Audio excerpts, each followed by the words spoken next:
Ma'asyiral muslimin yang dimuliakan Allah Azza wa Jalla, saya mulai kisah ini dengan sebuah cerita.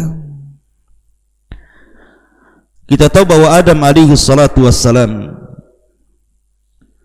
dianugerahi oleh Allah subhanahu wa ta'ala keturunan dari pasangannya Hawa, selalu diberikan anak kembar, dan Hawa itu melahirkan sampai 20 kali. Setiap melahirkan kembar, setiap melahirkan kembar, sehingga jumlah anak-anak Adam di zaman itu 20 perempuan dan 20 laki-laki. Akan tetapi salah satu turunan Adam alaihi salatu wassalam dari Hawa ini, ada satu turunannya yang aneh sendiri. Dia melahirkan tidak kembar, tetapi melahirkan sendirian, dan dia seorang wanita, di mana memiliki kedua kepala, satu di bahu kanannya dan satu di bahu kirinya. Dan anehnya lagi, telapak tangannya bukan 10 tetapi 20. Jadi satu telapak tangan itu memiliki 10 jari, dan telapak kirinya juga memiliki 10 jari. Kemudian memiliki kuku yang panjang dan bengkok, dan namanya adalah Unuq ataupun Inak bintu Adam alaihi salatu wassalam. Ma'asyiral muslimin yang dimuliakan Allah Azza wa Jalla, kisah yang sungguh mengherankan dan juga kisah yang ajaib.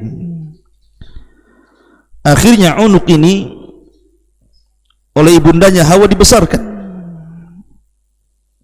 tetapi setelah kemudian anak wanita Hawa yang lahir sendirian tanpa kembar ini sudah dewasa, rupanya dia termasuk wanita yang melakukan kekejian, melakukan keburukan.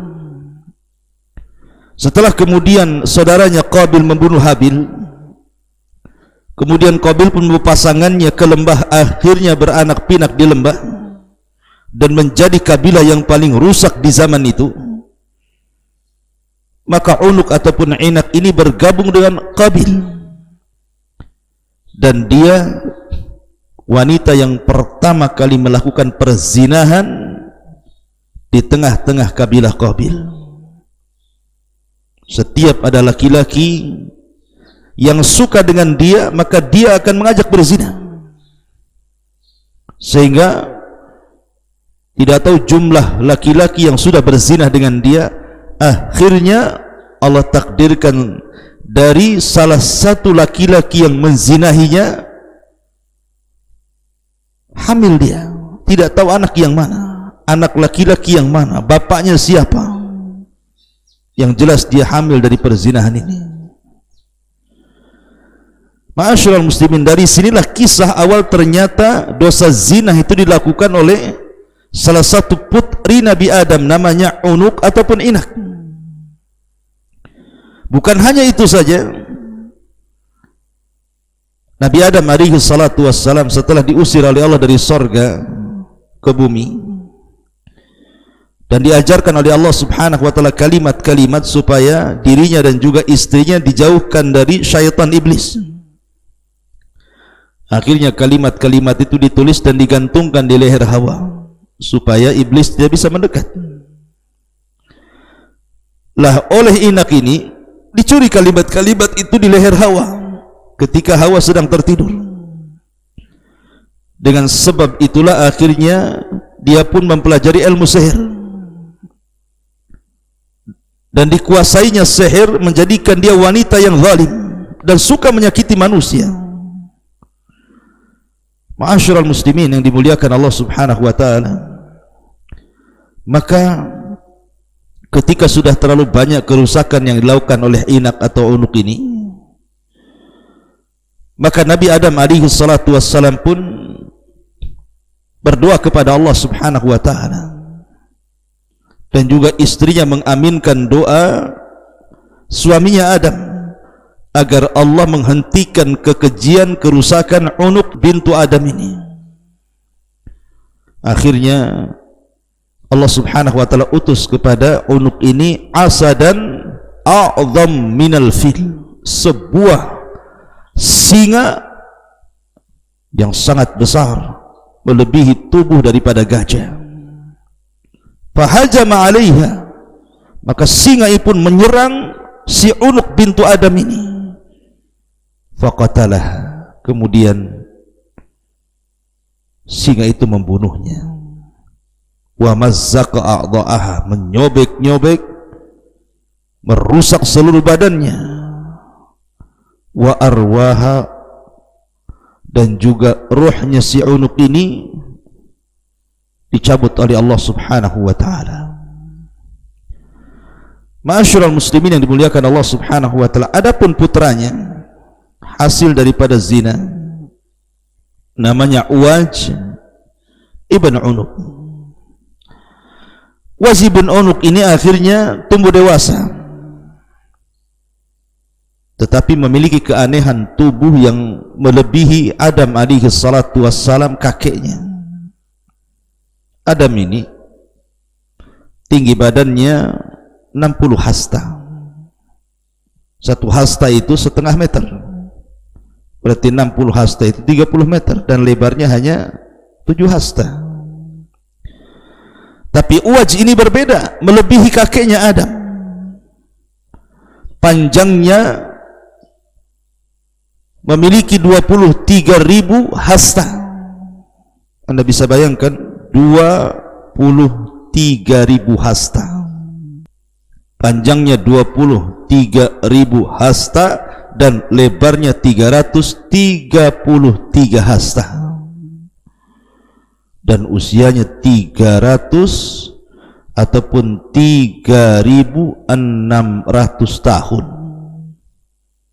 dan hidup di 3 kurun kenabian, Adam, Nuh, sampai di zaman Musa alaihi salatu wassalam. Dan diberikan kekuatan, jadi dia kalau berburu ke laut, dia menangkap ikan dengan tangannya.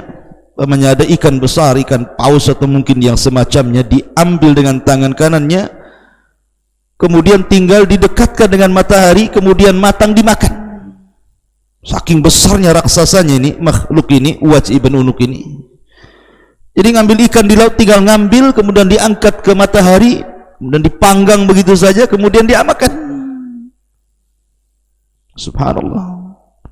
Dan apabila dia hendak minum, dia cari awan yang menampung air hujan, dia ambil air itu di awan itu, kemudian diminumnya, karena tinggi. Dan dia lebih jahat dibandingkan ibundanya Unuq. Dia membawa kerusakan dengan kekuatannya. Ma'asyiral muslimin yang dimuliakan Allah subhanahu wa ta'ala, sehingga ketika Nabi Adam alaihi salatu wassalam sudah meninggal dunia, kemudian dia pun hidup di zaman Nabi Nuh alaihi salatu wassalam. Ketika terjadi tufan, banjir yang sangat besar, maka dia pun meminta kepada Nuh untuk naik di perahunya. Tapi Nuh mengatakan, alam u'mar bika ya la'in, bukankah sudah kuperintahkan kepadamu wahai orang yang terlaknat. Lah ketika itu air tufan tidak sampai menenggelamkan anak daripada inak atau cucu Nabi Adam ini, tetapi hanya sampai lututnya. Bayangkan saking tingginya, saking raksasanya, semua manusia tenggelam, semua gunung tenggelam. Jadi tufan itu hanya sampai lutut si Uwaj ibn Unuq ini. Akhirnya diselamatkan. Bahkan ada yang mengatakan bahwa ketika Nabi Nuh alaihi salatu wassalam hendak mengambil kayu untuk perahunya dan tidak sanggup diangkatnya, dia meminta kepada Uwaj ibn Unuq untuk mengangkatnya. Dan dia pun hidup sampai di zaman Nabi Musa. ketika Nabi Musa alaihi salatu wassalam membebaskan Bani Israel sampai di Palestina, kemudian masuklah negeri Ariha. Lah Ariha ini tempat si Uwaj ibn Unuk ini tinggal di situ dan memimpin negeri itu. Ketika Musa mengutus pasukan ke negeri Ariha itu, maka Musa alaihi salatu wassalam setelah mengutus itu, pasukan ini tertawan oleh tentara Uwaj ibn Unuk ini sampai diikat. Ketika Uwaj hendak membunuhnya, istrinya mengatakan, jangan, bebaskan saja, kembalikan dia ke pasukan si Musa itu, boleh jadi dia akan menceritakan kekuatan kita dan mereka takut. Akhirnya kemudian mereka menceritakan kepada Musa, dan Musa mengingatkan mereka agar jangan cerita kepada Bani Israel. Tapi karena mereka pengkhianat, mereka cerita juga kepada yang lainnya, sehingga seluruh Bani Israel dan pasukan yang hendak menyerang itu ketakutan. Dari sini kemudian mereka mengatakan perkataan yang masyhur bahkan dicatat dalam Al-Quran, idhab anta wa rabbuka faqatila inna hahuna qaidun. Wahai Musa, kalau engkau hendak perang sana, ajak Tuhanmu perang berdua, kami duduk-duduk di sini. Buat apa kami harus menghadapi raksasa itu? Maka akhirnya kemudian mereka pun ditimpa azab karena tidak mau perang. Maka mereka pun akhirnya tidak bisa keluar dari negeri itu, dan negeri itu disebut Ardutih, negeri linglung, sampai 40 tahun. Setelah 40 tahun lewat, maka kelinglungan itu pergi, sudah tidak linglung lagi. Maka Musa memimpin untuk menyerang kaum ini yang ada Uwaj ibn Unuk ini. Akhirnya kemudian tentaranya berhadapan dengan tentara Uwaj, karena Uwaj ini seorang raksasa besar. Dia pun akhirnya mencari batu yang sangat besar, cukup untuk menimpakan kepada pasukan Musa. Tetapi Allah kirim burung yang sangat besar, ada yang mengatakan hudhud, kemudian dilemparnya oleh burung ini leher si Unuk ini, leher si Uwaj ibn Unuk ini. Akhirnya batu itu pun jatuh. Maka Nabi Musa alaihi salatu wassalam kemudian memukulkan dengan tongkatnya mata kaki daripada Uwaj ini, akhirnya tumbang. Kemudian dengan tongkat inilah Nabi Musa alaihi salatu wassalam membunuh Uwaj ibn Unuk bintu Adam alaihi salatu wassalam. Ma'asyiral muslimin, begitulah kisahnya. Kisahnya cukup aneh, di antara kita baru mendengarnya. Namun apakah kisah ini sebuah fakta ataukah khurafat?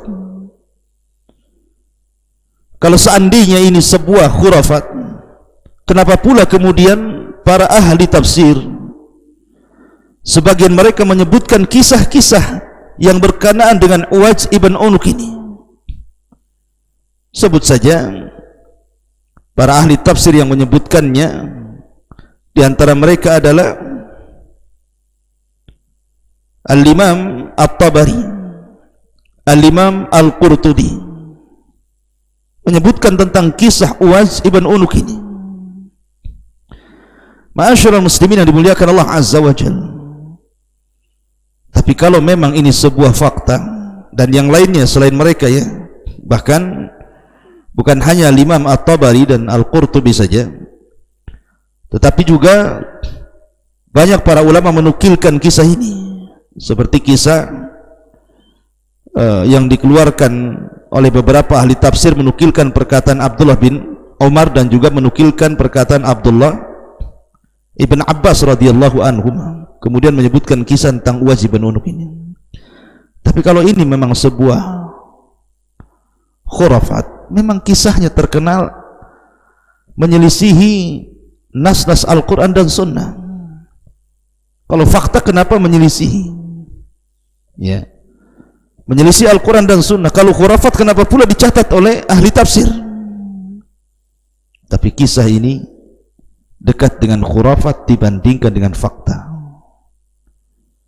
karena jelas menyelisihi Al-Quran, menyelisih sunnah Nabi Sallallahu Alaihi Wasallam. Bukankah Allah Subhanahu Wa Taala mengatakan wa qala Nuhun Rabbi la tadar alal ardi minal kafirina dayyara. Berkata Nuh, ya Rabb, jangan kau tinggalkan di atas permukaan bumi ini orang kafir, melainkan kau musnahkan, kau hancurkan. Dan Allah mengatakan fa anjaynahu wa man ma'ahu fil fulkil mashhun thumma aghraqna ba'dul bakin. Kami selamatkan bersama Nuh di dalam perahu itu dan kami tenggelamkan yang lainnya. Artinya yang selamat itu hanya keluarga Nuh. Kenapa pula kemudian Uwaj ibn Unuk ini selamat sampai hidup di zaman Nabi Musa menyelisih Al-Quran? Bukankah dia termasuk orang kafir dan tidak beriman, dan Allah mengatakan la tadar alal ardi minal kafirina dayyar. Tidak ada orang kafir yang selamat. Kenapa pula dia selamat? Menyelisih Quran dan menyelisih Nabi ketika Nabi SAW menjelaskan tentang tinggi Nabi Adam itu sittuna dira'an 60 hasta. Thumma lam yazalil khalqu yanqusu hatta al-an. Kemudian setelah Adam ini manusia akan berkurang ketinggiannya sampai pendek dan sampai seperti kita, mulai dari postur sampai usia semakin pendek. Kenapa pula kemudian Uwaj lebih tinggi dibandingkan Adam?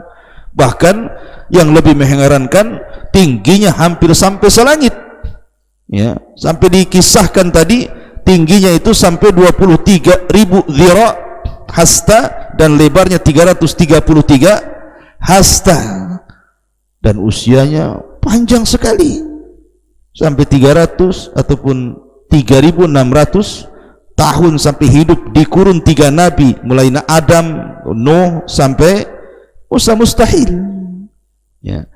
Makanya Al-Imam Al-Zahabi rahimahullahu ta'ala, beliau mengomentari tentang riwayat-riwayat soal Uwaj ibn Unuk dan juga Unuk ini. Apa kata Imam Al-Zahabi dalam kitabnya Al-Mizan? Qisasun laisa yu'tamadu alaihi tarakahu ghairu wahid.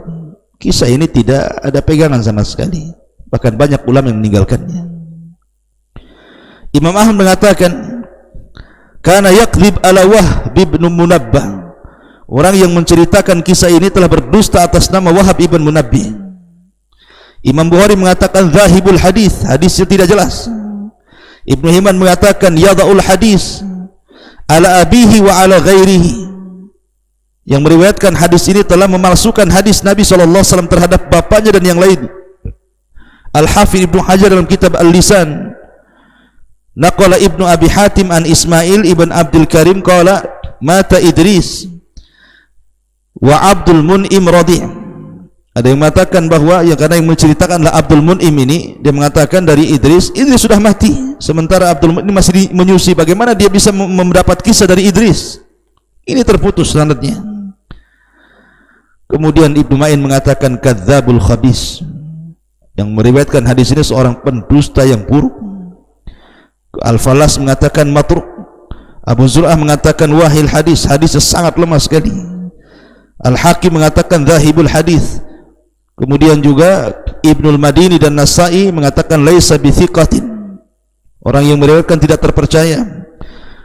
Dan banyak lagi para ulama yang mengatakan bahwa riwayat-riwayat soal Uwaj ibn Unuk ini riwayat yang tidak benar. Bahkan Imam Ibnul Qayyim mengatakan wa minal umur allati yu'rab biha kaunul hadithi maudu'an an yakunal hadithu mimma taqumus syawahidus sahihatu ala butlanihi ka hadisi Uwaj ibn Unuk at-tawil alladhi qasada wadi'uhu ta'na fi akhbaril anbiya. Kata Imam Ibnul Qayyim, termasuk perkara-perkara yang dikenal tentang keberadaan hadis itu palsu, seperti hadis yang tidak bisa tegak syawahid yang sahih atas kebatilannya, seperti hadis Uwaj ibn Unuk yang sangat panjang, yang dimaksudkan oleh pembuatnya, pemalsunya adalah mencela kabar para nabi.